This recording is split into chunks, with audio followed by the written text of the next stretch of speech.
Hi, I'm Hakan. And I'm Sarah. And we're both head instructors and managers here at the Australian Martial Arts Academy.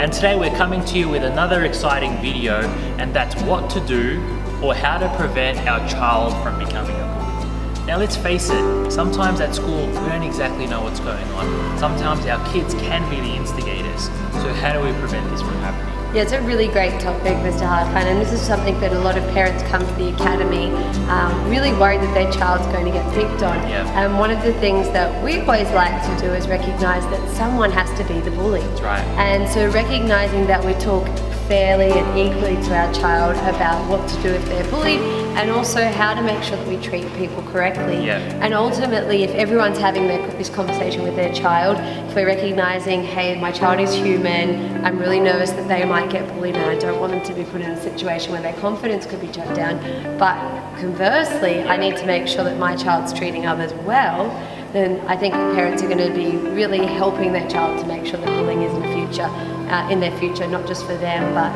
in terms of bullying others. Definitely. Now we all know that everyone's kid is their little baby and it's the world to them, and sometimes we automatically want to side with them whenever something does happen at school. But our first tip to you guys is, when something does arise, a situation does occur at school and a story comes home, it's good to take an objective view at it and try and get access to all the information from both sides of the story. Sometimes our kids might want to tell us what we want to hear.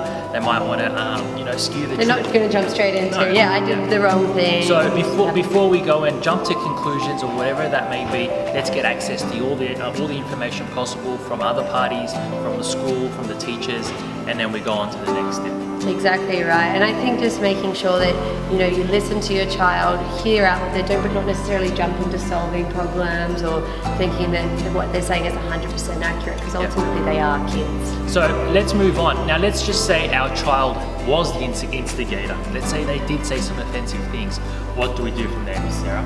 I guess it's really important just to sit your child down and find out what went on, what was the situation, and ask them about the situation themselves. So why did you do this? Was it out of anger? Yeah. Was it in spite of something? Did you mean to do it, or did it just something happen very quickly? Yeah. How do you think the other person would feel when you do this?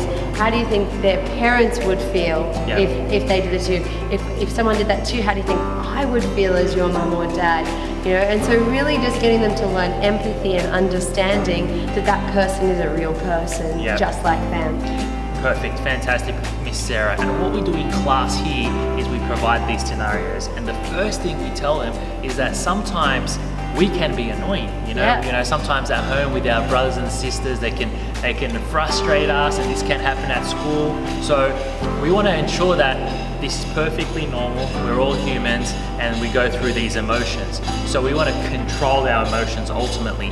And how do we work on this in class, Miss Sarah? Self-control really comes from practice, Mr. Hakan, and so in class we're not only just talking to the children, which is really important, but we're also getting them to practice self-control. So for example, if their friend's not doing the right thing and annoying them, instead of yelling at them and kind of putting them down, especially if they don't understand it, then they're just really helping them to get it right. And we say, will you be the leader and the teacher if that's easy for you?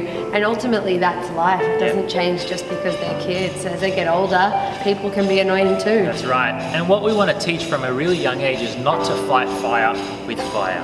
That's a phrase we've all heard before, but all it really does is just instigate it and make the fire even larger. So again, it comes back to controlling our emotions, controlling the situation, being aware of, what they're saying is offensive, but sticks and stones will break my bones, but words will never hurt me. So these little phrases do go a long way with kids, and it's something that we want to instill from a young age. So bullying and different forms of bullying can occur, and we want to tackle it from all different angles, and today we thought we'd provide you with a video on the other side of it. So, if saying offensive slurs or just really instigating that is something that we want to prevent. That's exactly right. We can totally understand, I guess, if someone else is getting hit, kicked, punched, spoken badly to, that it's really something as a parent you want them to say, hey, just hit him back. Like, especially, you know how to kick and punch, you know how to deal with that. But ultimately, we need to take this from a better standpoint and teach them in the long term how to take care of themselves, because